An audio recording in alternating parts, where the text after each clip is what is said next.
Welcome student. आज इस video में हम आपसे बात करने वाले हैं multiple choice question on the electromagnetic induction chapters. चलिए शुरू करते हैं। जो पहला क्वेश्चन है आपके सामने वो है the metallic cylinder is held vertically and then a small magnet is drop along its axis, it will fall with.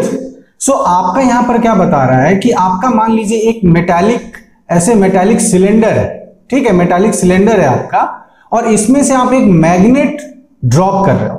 तो आप जो बोल रहे हो क्योंकि तो ड्रॉप होता है, कोई भी चीज ड्रॉप होती है तो फ्री फॉल करता है। तो क्वेश्चन ये है कि जब ये क्या फ्री फॉल करेगा, जब ये सिलेंडर के बीच में से पास होगा तो क्या ये फ्री फॉल करेगा या इसका एक्सेलरेशन जी से ज्यादा होगा, कम होगा, क्या होगा। देखिए यहां पे सिंपल लेंज रूल का लगेगा, और जैसे ही आपका इससे ये मैग्नेट इससे करीब आएगा या इससे क्रॉस करेगा तो आपका क्या है, यहां पर करंट इंड्यूस होगा। ठीक है, करंट इंड्यूस होने से क्या होता है, फ्लक्स चेंज के कारण जो करंट इंड्यूस होगा उसके कारण आपका क्या होगा, उसके कारण आपका इसका जो स्पीड है वो कम हो जाएगा, इसका जो एक्सेलरेशन है वो कम हो जाएगा, क्योंकि लेंज रूल के हिसाब से जो आपका मैग्नेट है वो अपने कॉज को अपोज करना शुरू कर देगा, या जो करंट है वो अपने कॉज को अपोज करना शुरू कर देगा। इसी अपोजिशन के कारण आपका जो एक्सेलरेशन है वो जी से कम हो जाएगा। सो इसका आंसर हो जाएगा आपका एक्सेलरेशन लेस देन जी। ठीक है, नेक्स्ट देखते हैं। An EMF of 200 volt is induced in a circuit. So EMF आपका है 200 वोल्ट का, and the current falls from 5 ampere to 0 ampere. So change in current जो है आपका, ठीक है, चेंज इन करंट आपका ये है आपका 5 एम्पियर का। ठीक है, और टाइम कितना लगा, टाइम लगा आपका 0.1 सेकेंड, या चेंज इन टाइम हुआ, ये करंट चेंज करने में इतना समय लगा। तो आपसे पूछा है सेल्फ इंडक्टेंस कितना है। देखिए ई होता है L D I by d T, तो यहां से एल कितना होगा, एल हो जाएगा आपका E into D T by D I. ठीक है, तो ई आपका कितना है, ई है आपका 200 लिख देते हैं। dt कितना है आपका, dt है 0.1, और di कितना है 5 एम्पियर का चेंज हुआ है आपका। ठीक है, 5 तो ये हो गया 40.1, तो ये हो गया 4, क्योंकि हम निकाल रहे हैं L that is self inductance, तो ये जाएगा 4 हेनरी, तो ये आपका 4 हेनरी, ये आपका आंसर। ठीक है, आगे देखते हैं। Magnetic flux link with a coil at any instant is this much. ठीक है, इतना वेबर है, फ्लक्स का unit weber. The EMF induced at t equal to 2 second. So phi जो है आपका, फाई है 6t square minus 8t plus 5। अब आपको t इक्वल टू 2 सेकेंड पे ईएमएफ कितना है, सो ईएमएफ क्या होगा, ईएमएफ हो जाएगा minus d phi by d t. ठीक, फाई का वैल्यू पुट कर देते हैं, d by d t of, इसका वैल्यू पुट कर दिया तो कितना होगा 6t square minus 8t plus 5। ठीक, अब डिफरेंशिएट करना है, डिफरेंशिएट करेंगे तो कितना आ जाएगा, देखो ये होगा t स्क्वायर है तो हो जाएगा 2t, तो ये होगा 6 into 2 that is 12t minus 8t का क्या मिलेगा 8। ठीक, और 5 के लिए तो 0 हो जाएगा, तो ये आपको आ गया, इतना ईएमएफ आ गया। पर आपको ईएमएफ कब चाहिए, 2 सेकंड पे चाहिए, तो आप इसको 2 सेकंड पे कितना होगा, t की जगह 2 कर दो, minus 12 into 2 minus 8 that is minus of 12 into 2 हो गया 24 minus 8 that is minus 16 volt. ठीक है, ये आपका आ गया minus 16 volt, this is the answer. ठीक है, सो इसमें क्या है, ये आपका जो फैराडेज लॉ का जो इक्वेशन हमें एज पर लेंज लॉ मिलता है ये हम अप्लाई करेंगे, और फिर उसके बाद जो समय दिया है उस समय के आधार पे हम निकाल देंगे। ठीक है, आगे देखते हैं। The energy stored in a coil carrying current is U. If the current is half, then the energy stored in the coil will be. तो एनर्जी जो होता है आपका कॉइल के अंदर जो स्टोर होता है वो होता है हाफ एल आई स्क्वायर, ये एनर्जी का फॉर्मूला है। ठीक है, सो U is half L I square. अब आपको बताना है कि एनर्जी का क्या होगा अगर करंट आधा कर दिया, तो चलिए करंट को आधा कर देते हैं, है ना, करंट को आधा कर दिया मैंने I बाई 2, पर यहां तो स्क्वायर होना है, तो ये हो जाएगा आपको हाफ एल आई स्क्वायर, और नीचे आ जाएगा 4 को सामने ले आते हैं। ठीक है, तो ये हमारा नया जो आपका एनर्जी होगा वो कितना हो जाएगा, पुराना कितना है हाफ एल आई स्क्वायर, तो पुराना बाई 4 हो गया आपका, तो आपका कितना आ गया यहाँ पर, ये रहा आपका आंसर। U/4, ये आपका हो जाए। ठीक है, तो ये डायरेक्ट आपका क्या है, फॉर्मूला बेस्ड है। फॉर्मूला में जो भी वेरिएशन आया वो पुट कर दीजिए और देखिए कि नया रिजल्ट क्या मिल रहा है। Now a conducting loop of side L and resistance R moves in a plane with uniform velocity V perpendicular to one of its plane।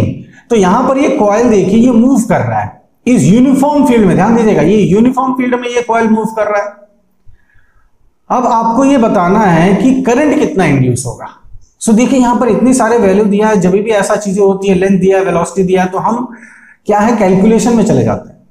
पर कॉन्सेप्ट याद रखिए, करंट को इंड्यूस्ड आपको निकालना है और आई इंड्यूस तभी होगा अगर फाई चेंज करेगा, फ्लक्स चेंज करेगा। यहां क्या है, क्योंकि ये आपका v वेलोसिटी के साथ मूव कर रहा है, यूनिफॉर्म वेलोसिटी से मूव कर रहा है और यूनिफॉर्म फील्ड भी है, तो इससे फ्लक्स तो आपका पास हो रहा है या इससे कुछ ना कुछ फ्लक्स तो हो रहा है, पर वो चेंज नहीं हो रहा क्योंकि थ्रू आउट आपका एरिया सेम है और थ्रू आउट आपका मैग्नेटिक फील्ड सेम है। तो आपका क्या है, इससे जो भी फ्लक्स पास होगा वो आपका मैग्नीट्यूड तो उसका फाइनाइट होगा, जीरो नहीं होगा, पर चेंज नहीं होगा, फ्लक्स में चेंज नहीं आएगा। ठीक है, क्योंकि आपका फील्ड यूनिफॉर्म है, तो इस कारण से करंट भी इंड्यूस नहीं होगा और आंसर होगा 0। सो ऐसे क्वेश्चन में ध्यान दीजिएगा कि भाई आपका फ्लक्स तो है, अगर फ्लक्स निकालने बोले तो हम फ्लक्स निकाल सकते हैं कि कितना फ्लक्स है। ठीक है, आपका मैग्नेटिक फील्ड इनटू एरिया करके हम फ्लक्स निकाल सकते हैं, पर उसमें चेंज अगर हमको पता करना हो तो चेंज इसमें नहीं होगा क्योंकि आपका ये यूनिफॉर्म फील्ड में रखा है, इसीलिए। ठीक है, आगे देखते हैं। Magnetic flux through a circuit of resistance R changes by an amount delta phi in delta t time. The total quantity of electric charge Q which is passing through the time through any। अब यहां पर क्या है, आपका electric जो flux है वो आपका दिया हुआ है, उसमें चेंज दिया हुआ है, टाइम दिया हुआ है, रेजिस्टेंस दिया हुआ है, चार्ज दिया हुआ है, कई सारी चीजें वेरिएबल्स दिया हुआ है। अब इनमें आपको रिलेशनशिप खोजना है, तो पहले तो हम फैराडे के लॉ पे चले आते हैं। सो ई हो गया minus delta phi by delta t. अब मैं डेल्टा इसलिए ले रहा हूं क्योंकि यहां सब डेल्टा डेल्टा में एक्सप्रेस किया हुआ है और आंसर में भी देखो डेल्टा यूज हुआ है, इसलिए मैं डेल्टा में एक्सप्रेस कर रहा हूं। अब ईएमएफ को मैं आई इंटू आर लिख सकता हूं ओम्स लॉ से, so minus delta phi by delta t, ये हो गया आपका। ठीक है, अब करंट को अगर मैं चार्ज में लिखना है, क्योंकि देखो यहां चार्ज है, चार्ज के टर्म में लिखना चाहता हूं, तो चार्ज के टर्म में कैसे लिख सकता हूं, चार्ज के टर्म में लिख सकता हूं, मैं कैसे लिखता हूं, चार्ज बाई टाइम। ठीक है, कितना चार्ज आपका पास हो रहा है कितने समय में, ये आपका लिख सकते हैं। सो चार्ज बाई टाइम के टर्म्स में लिख देता हूं मैं। ठीक है, इक्वल टू माइनस यहां पर delta phi by delta t. ठीक, अब आपका समय समय मूव कर देते हैं, रिमूव कर देते हैं, तो चार्ज कितना आ गया, चार्ज आ गया minus delta phi by R आपका आ गया। सो यहां पर वैल्यूज आपका मैग्नीट्यूड सेम है, यहां पर इन्होंने माइनस के नहीं, माइनस जो आपका सिर्फ डायरेक्शन के लिए बताता है, लेंथ रूल के लिए, तो माइनस हम यहां से हटा देते हैं, सिर्फ मैग्नीट्यूड कंसीडर करते हैं, तो हमारा रिजल्ट आ जाता है charge is equal to minus delta phi या डेल्टा फाई बाई आर। ये हमारा आंसर हो गया, डेल्टा फाई बाई आर।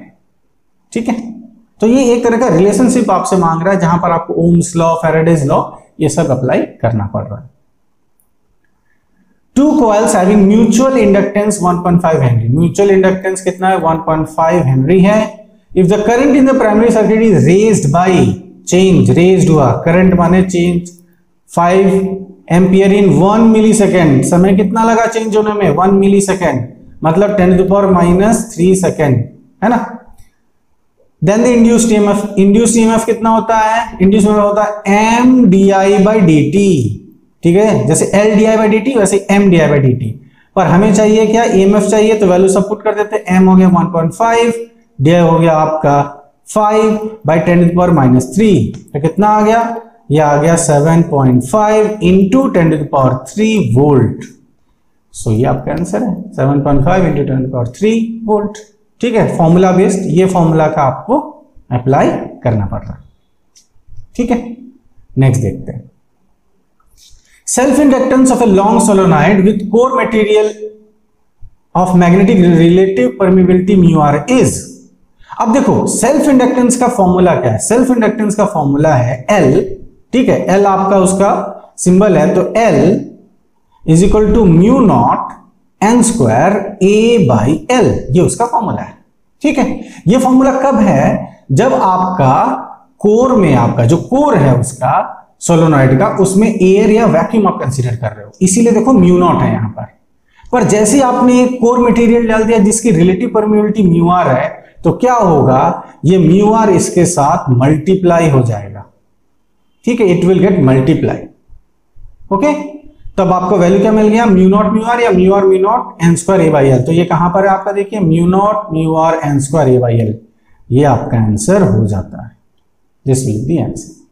ठीक है, और ओवरऑल हम कैसे लिख देते हैं, ओवरऑल हम लिख देंगे कि भाई नया जो सेल्फ इंडक्टेंस होगा वो होगा mu N square A by L.